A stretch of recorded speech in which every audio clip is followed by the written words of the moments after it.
Aí estamos nós juntos mais uma vez e dessa feita eu quero falar com vocês sobre a Trindade na Antiguidade. Por que foi tão difícil falar sobre isso? Eu já disse isso em um vídeo que nós gravamos para o Instagram e eu tenho a intenção de conversar, porque até esse trimestre nós estamos falando sobre Trindade nas escolas bíblicas dominicais no Brasil, né, onde a CPAD espalha suas lições ali chega. E eu gostaria de falar primeiramente sobre o problema. Para quem é novo no nosso canal, eu sou o Dr. Eduardo Leite, sou formado em História e também em Teologia. E nós vamos começar uma série bem curta sobre a Trindade na Antiguidade Cristã. E aqui vamos começar com muita honestidade. A Trindade é o ponto mais difícil da fé cristã de explicar, ao meu ponto de vista, né? E não só hoje ela tem sido um dilema para muitos estudiosos, mas também na antiguidade. E se ela é difícil para nós, imagine para os cristãos do segundo, do terceiro século, ali depois de Cristo. Não tinham nem concílios, nem fórmulas prontas, nem vocabulário técnico. A pergunta deles poderiam ser bastante simples, mas ao mesmo tempo também assustadora. Veja bem, como dizer que Deus é um só e ao mesmo tempo falar de Pai, Filho e Espírito Santo sem destruir o monoteísmo? É disso que importa. A igreja não é formada por grandes intelectuais de início. Majoritariamente ela é constituída por pessoas iletradas, né? Então isso é um problema. Então nossa intenção aqui é falar de maneira muito simples o que os primeiros cristãos já acreditavam no que tange a divindade e no respeito à Trindade. Aqui nós temos que desfazer um equívoco. Os primeiros cristãos, eles já criam na Trindade, mas não sabiam explicá-la, porque eles tinham três convicções muito fortes. Primeiro, Deus é um só, e aí com certeza uma herança judaica. Jesus salva, é adorado, é chamado de Kyrios no grego, Senhor, numa boa tradução, né? E o Espírito Santo é aquele que age na igreja, aquele que fala, aquele que habita, aquele que convoca, que batiza no Espírito Santo, que prepara, que empodera. O problema não era a questão bíblica em si, escriturística, era conceitual.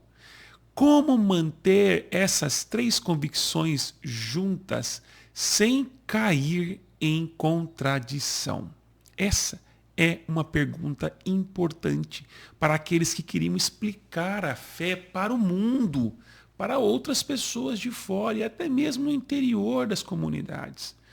Então, vamos pensar hoje, quando alguém insiste apenas que Deus é um só e evita falar de Filho, de Espírito Santo, algo se perde, obviamente, mas é uma vontade de prevalecer Deus. O monoteísmo, quando alguém fala do Pai, do Filho e do Espírito, como se fossem três centros independentes, algo também se perde. E aí já não seria só o monoteísmo, né? Mas seria aí um conjunto de elementos que constituía já o primeiro momento inicial do cristianismo. O equilíbrio nunca foi fácil, não é fácil hoje, não é tão simples e toda vez que nós nos arriscamos, o complexo pode nos prejudicar ao tentar simplificá-lo. Então, aqui está um ponto decisivo. A Trindade foi vivida antes de ser formulada. Os cristãos já oravam conforme a documentação, desde a Didaquê, desde os primeiros apologistas e polemistas, eles já oravam dizendo Pai, Filho e Espírito Santo. Cantavam a Cristo, experimentavam o Espírito enquanto imanente, enquanto transcendente, mas ainda não tinham uma linguagem organizada, sistematizada para explicar o fenômeno. Afinal de contas, Gerald Bray, ou Gerald Bray, para ele, a própria experiência exigia esse culto trinitário, mesmo sem uma explicação tão do ponto de vista técnico. A teologia veio depois da fé vivida, diferente de muitas pessoas hoje. O culto inicial, a teologia, no início, a teologia viria depois, explicar o que a fé cristã já experimentava do ponto de vista prático, eclesial, né? O problema se torna cada vez mais sério quando vamos avançando na história.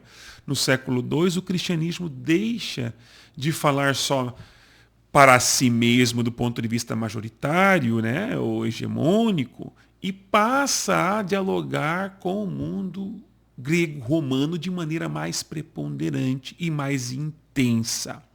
Filósofos e autoridades começavam a questionar: vocês são monoteístas ou são politeístas?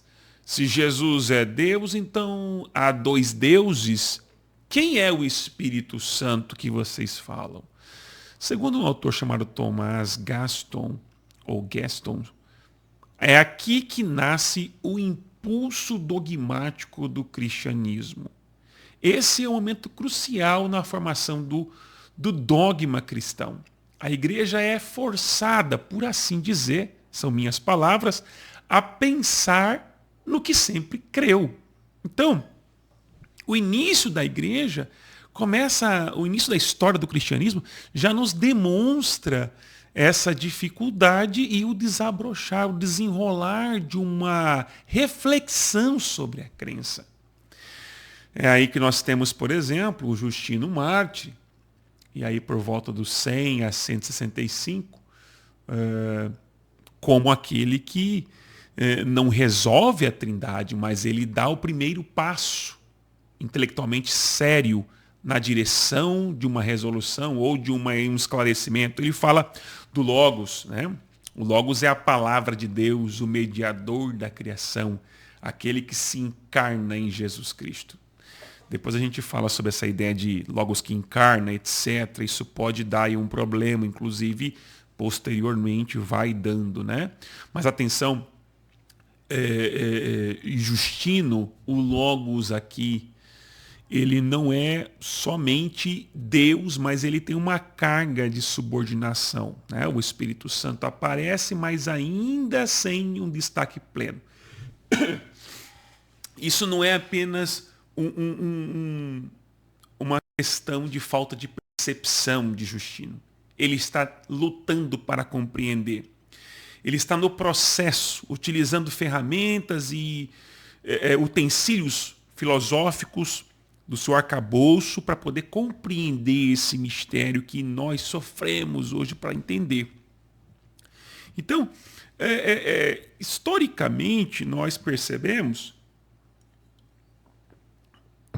que a doutrina da Trindade desenvolve-se ao mesmo tempo que a igreja começa a se expandir e entrar em diversos espaços antes inabitáveis pela fé cristã.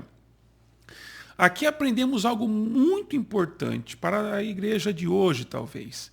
A igreja não começou com respostas prontas.